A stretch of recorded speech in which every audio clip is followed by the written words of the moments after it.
A podcast is a collection of audio or video tracks or clips called episodes.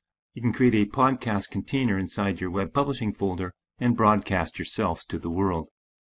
Open your web publishing folder and click on the container where you want to create your podcast.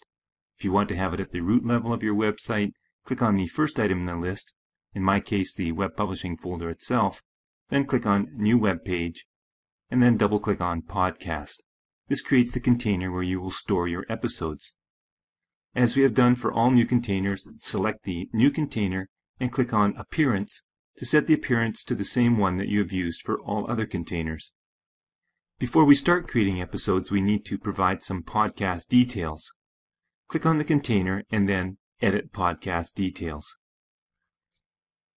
Here you can see I've changed the name and provided other information about our podcast.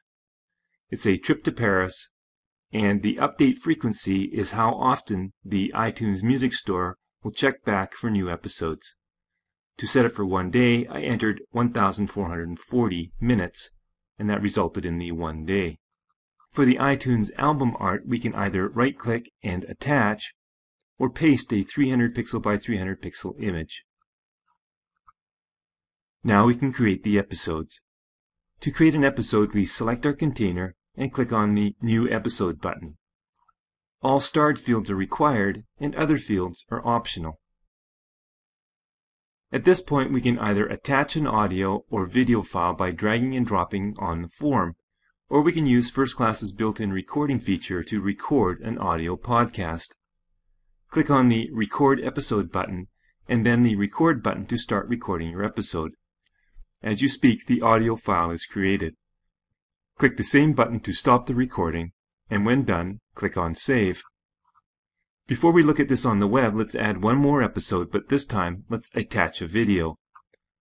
I have one prepared here, so all we need to do is bring up our folder that contains our video file and drag and drop it onto the form. Now, when I save this, I see 2 episodes for my podcast. Let's see what it looks like in the browser. Click on the container, then View in Browser button. If I click on our first day podcast, it starts to play right inside my browser as it's an audio file. I can subscribe to the podcast in my RSS newsreader by using this address, or I can subscribe in iTunes by clicking on this button. This opens the podcast in iTunes where we can view both the video and audio episodes, and optionally subscribe to automatically receive future updates.